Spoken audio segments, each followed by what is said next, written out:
नमस्कार। मैं हूं इरफान शेख और आप देख रहे हैं मीडिया टास्क फोर्स। आज हमारे साथ स्टूडियो में मौजूद हैं कपिल साहब, कपिल वर्मन जी। और ये एक सोशल एक्टिविस्ट हैं और पैनी निगाह रखते हैं खास तौर पे as far as education is concern and health is concern.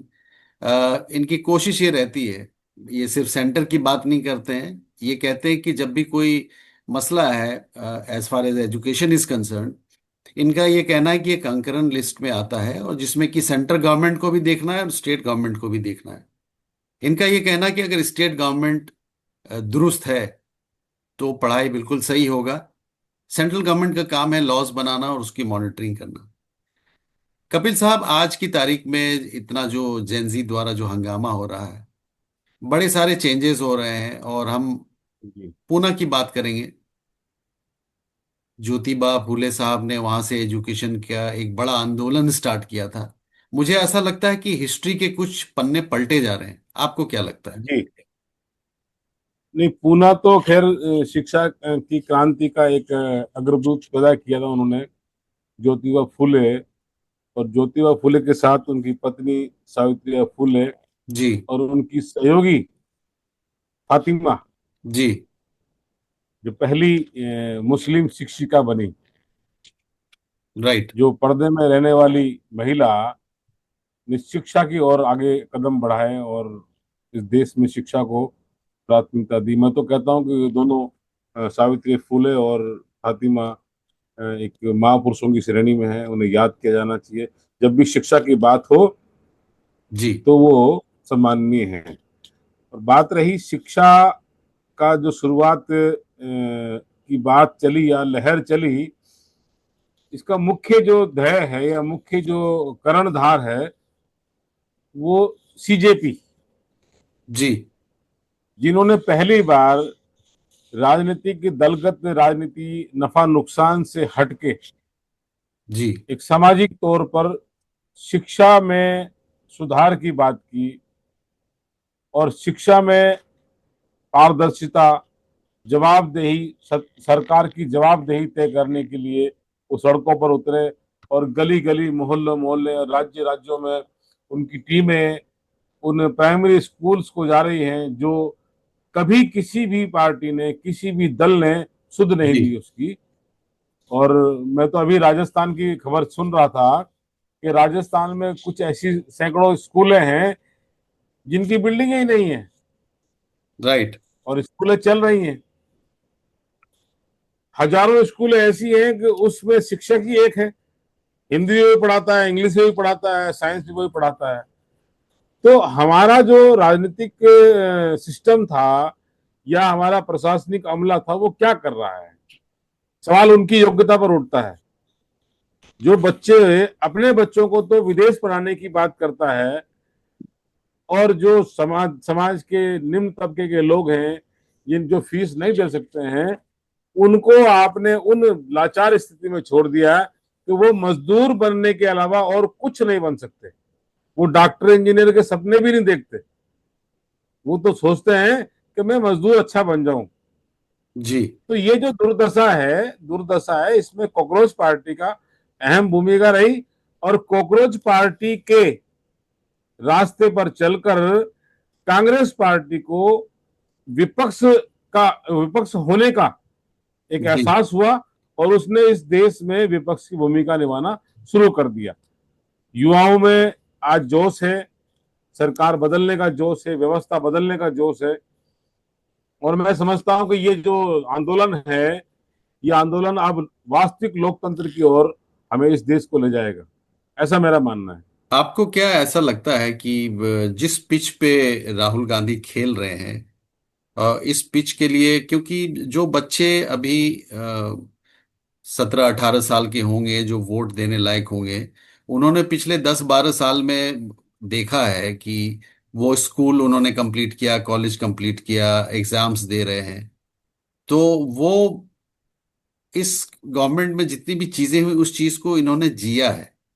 और जी। ये बिल्कुल प्रैक्टिकल बच्चे हैं। वो ये कहते हैं कि रियल सिचुएशन में क्या जॉब है हमारे पास, और अगर हम पढ़ के नौकरी लेंगे तो क्या रिजल्ट आएगा तभी तो हम नौकरी लेंगे, लेकिन जब बार बार लगातार पेपर लीक होता रहेगा तो रिजल्ट ही नहीं आएगा, रिजल्ट नहीं आएगा तो वो फिर क्वालिफाई ही नहीं करेंगे जॉब के लिए। तो ये चीज वो बिल्कुल रिजेक्ट कर चुके हैं और एक नए पिच पे राहुल गांधी खेल रहे हैं।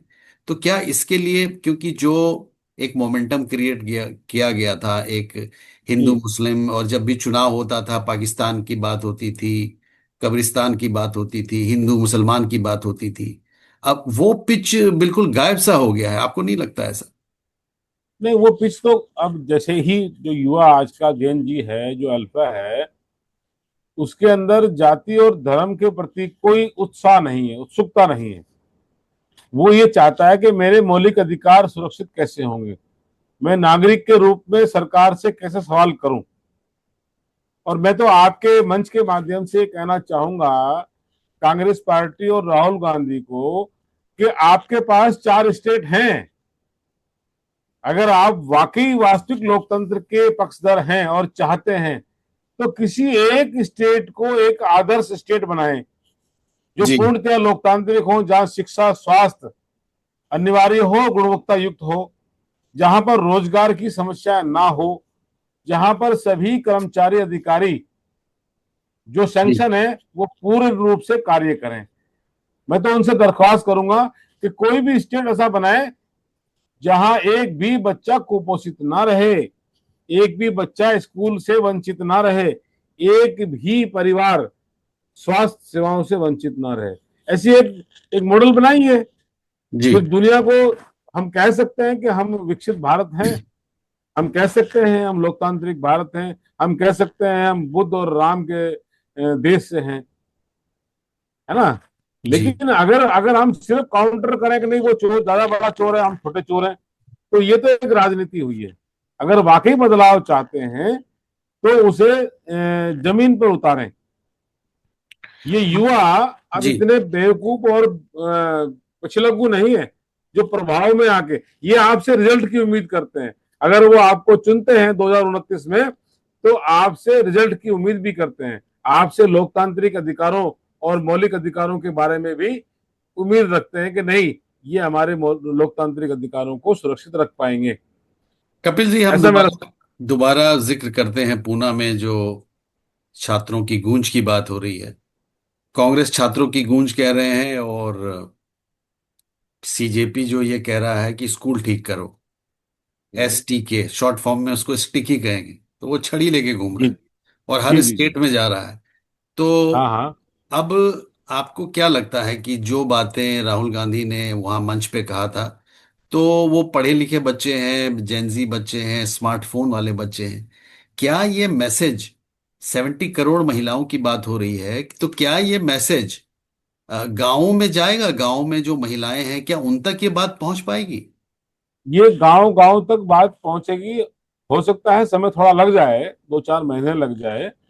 और राहुल गांधी ने जो पूना में अपना अपनी बात रखी है, वो इस रूढ़िवादी परंपरा पर उन्होंने प्रहार किया है। जी उन्होंने जो मनुस्मृति है, जी जी। मनुस्मृति को बड़े ही सरल अंदाज में समझाया है हम्म कि मनुस्मृति दलित और पिछड़ों की ही दुश्मन नहीं है, हम्म।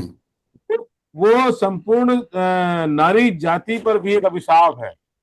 जी उसने उसने स्त्री को एक साधन या उसको कह लीजिए एक उपयोग की वस्तु बना रखा है। हम्म। उसकी स्वतंत्र पहचान नहीं है। उन्होंने वो सिद्ध करने का प्रयास किया और वो अच्छा प्रयास है। वो अच्छा प्रयास है कि एक देश की आधी आबादी को आप शून्य कर दें, उसको उसकी जी। उसकी कोई पहचान ना हो, उसकी पहचान ना हो, तो ये भी तो ठीक नहीं है लोकतंत्र में। करेक्ट। लोकतंत्र कपिल का जी, मूल मंत्र क्या एक है? बात ये बताइए कि आज कुछ खबरें ऐसी आई हैं कि सेंट्रल एजेंसी ने एक इंस्ट्रक्शन दिया है दिल्ली पुलिस को कि जब भी प्रोटेस्ट हो तो वहां पे आप एग्रेसिव ना हो, किसी का मोबाइल फोन ना छीने, किसी को धक्का न दें, किसी के साथ मारपीट ना करें, आपके आवाज में किसी भी तरीके का गुस्सा या तनाव या एंगर नहीं होना चाहिए, क्योंकि आप सब कुछ, आपकी हर जितनी भी हरकतें हैं वो सब कुछ मोबाइल फोन पे रिकॉर्ड हो रहा है। और वो विजुअल जो है वो सिर्फ हिंदुस्तान में नहीं, पूरे दुनिया में वो एक चर्चा का विषय बन जा रहा है। तो आपको क्या लगता है, ये एक जबरदस्त चेंज है क्या? सरकार बदल रहा है क्या? भारत बदल रहा है? आपको क्या लग रहा है? मैं इसको इस रूप में देखता हूं कि सेंट्रल एजेंसी ने ये मान लिया कि जंतर मंतर पर सीजेपी प्रोटेस्ट पर अमानवीयकृत पुलिस के द्वारा हुए। मैं इसको मानता हूं कि हम्म। उन्होंने नाजायज रूप से उनको उत्पीड़ित किया, उन पर वार किया, उनके मोबाइल छीने। जी। अन्यथा अन्यथा सेंट्रल एजेंसी को ये इंस्ट्रक्शन देने की जरूरत क्या थी? राइट। जरूरत क्या थी? जरूरत इसलिए पड़ी क्योंकि आपने किए हैं, आपने मोबाइल छीना है, आप एरोगेंट हुए हैं, आपने बैलेट गन चलाई है, आप इस तरह के अमानवीय कृत कर रहे हैं। आप न करें। और वो देश के नागरिक नहीं, बच्चे हैं जो नॉन पॉलिटिकल, उन्हें पता ही नहीं क्या होता है।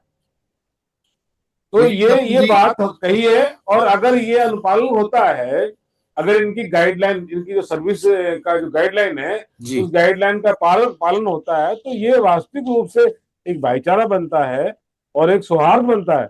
आज जो पुलिस की छवि एक आम जनता में है, वो धूमिल हो जाएगी। वो ठीक जी। हो। अगर आपने भाईचारा बनाया, आपने भाई माना, आपने देश का नागरिक माना उसको, हम्म। तो मैं समझता हूं कि देश में लॉ एंड ऑर्डर तो स्वतः ही ठीक हो जाएगा। आधा लॉ एंड ऑर्डर तो आप एरोगेंट होके बनाते हैं। करेक्ट। लेकिन आप किसी को गाली मेरा बोल ये देते मानना हैं। है कपिल जी की जी। गलतियां तो अधिकारी करते हैं, चाहे वो आईएएस ऑफिसर हो या आईपीएस ऑफिसर हो। और उनको चुनाव में तो जाना होता नहीं है, ज्यादा से ज्यादा क्या होता है, उनका ट्रांसफर हो जाता है। लेकिन असली खामियाजा जो है वो पॉलिटिकल लीडर भुगतते हैं, क्योंकि उनको जनता के बीच में जाना है, उनको चुनाव लड़ना है। तो गलती किसी की होती है, लेकिन कंप्लीटली जो सजा है वो पॉलिटिकल लीडर्स को भुगतना पड़ता है। आप क्या कहते हैं? नहीं, इरफान साहब, मेरा ऐसा मानना है कि कोई भी अधिकारी की आज के राज्य में हिम्मत नहीं है कि वो एक एफआईआर भी लिख दे अपने अपने विवेक से, संविधान के रूप में अनुरूप। अभी देखिए आप, लीडर ऑफ अपोजिशन जी। 9 घंटे में, और देश के संसद से ठीक आधा किलोमीटर दूर जो थाना है, वहां जी। पे 9 घंटे में एक एफआईआर लिखाने में सफल हुए। एक जी। आम आदमी का क्या हाल होगा? क्या जी। हाल होगा उस आदमी का? तो कानून और व्यवस्था अधिकारी नहीं चलाते हैं, वो तो एक्चुअल में क्या है कि होना तो चाहिए रूल ऑफ लॉ, लेकिन वर्तमान में पावर ऑफ लॉ है। जो पावर में है उसके कहने पर लॉ चलता है, रूल ऑफ लॉ नहीं है। हम्म। अगर ऊपर से आदेश आएगा तो इसको, इसकी एफआईआर कर दो, इसको बंद कर लो, इसको छोड़ दो। तो आपको क्या तो लगता एक है ये जो, सामान्य आदमी। आपको क्या हाँ जी। लगता है ये जो मूवमेंट अभी चालू हुआ है और रोज जी। ये एक बड़ा रूप ले रहा है, आपको ऐसा लगता है कि Gen Z rule of law establish करेंगे हिंदुस्तान में और पॉलिटिकल पार्टीज भी निश्चित इस रूप बात से, को समझेंगे? निश्चित रूप से, निश्चित रूप से करेंगे। और ये आंदोलन इस देश के सारे युवाओं को आंदोलित करेगा। और जो इन 80 सालों के अंदर नहीं कर पाए हम लोग आजादी के बाद, जी।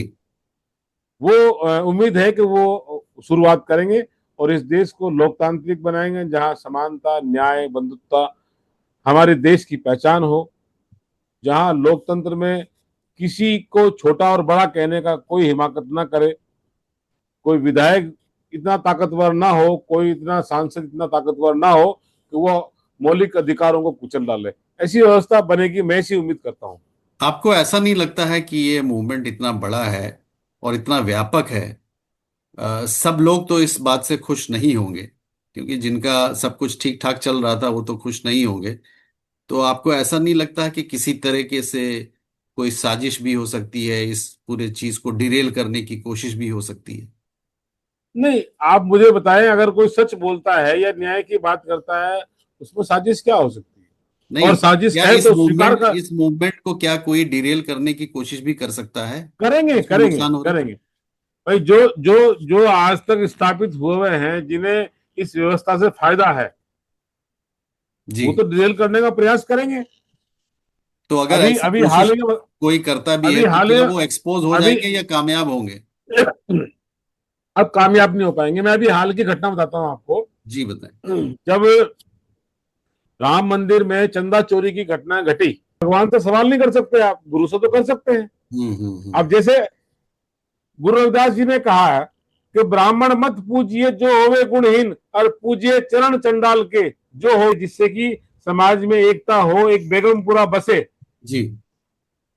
उन्होंने कहा कि ऐसा चाहूं राज में जहां मिले सबन को अन्न, और छोट बड़ सब सम बजे, रहे रविदास प्रसन्न। क्या उसकी बात को मानेंगे आप? क्या जी। न्याय की व्यवस्था करेंगे? क्या उस समाज को शिक्षा और स्वास्थ्य उपलब्ध कराएंगे? नहीं। आप सिर्फ उसे भगवान बनाकर उसकी पूजा करें, ताकि मेरी राजनीति चलती रहे, तुम्हारे वोट के आधार पर मैं आपके ऊपर राज करता रहूं। तो ये अब चलने वाला नहीं है। और यही नहीं, इस देश के सभी धर्म और जाति के लोग, अब भाईचारा पनप रहा है, और जी। थोड़े दिनों के अंदर इन धर्म और जाति के आधार पर घृणा फैलाकर राज करने वालों के पर्देफाश होंगे, और इनको अब सामाजिक और राजनीतिक रूप से बहिष्कार होगा, ऐसा मैं सोचता हूँ। ठीक है, thank you. Thank you so much Kapil ji. और ठीक हम अलग अलग मुद्दों पे फिर चर्चा करते रहें। Thank you so much. ठीक गॉड ब्लेस यू ऑल ठीक। For watching this part of the okay programme, okay okay sir. Media okay task okay force. Thank you. Thank you. Okay, thank you sir, thank you.